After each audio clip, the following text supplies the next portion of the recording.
ছেড়ে বেরিয়ে আসতে কিছুতেই মন চায় না। মনে হয় জীবনটাও যদি এমন সুন্দর স্বপ্নের হয় কতই না ভালো।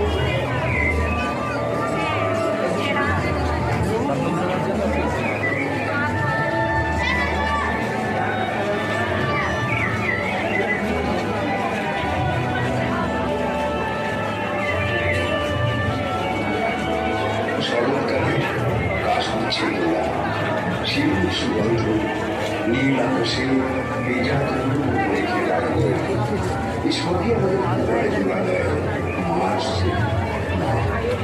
সেই প্রাগৈতিহাসিক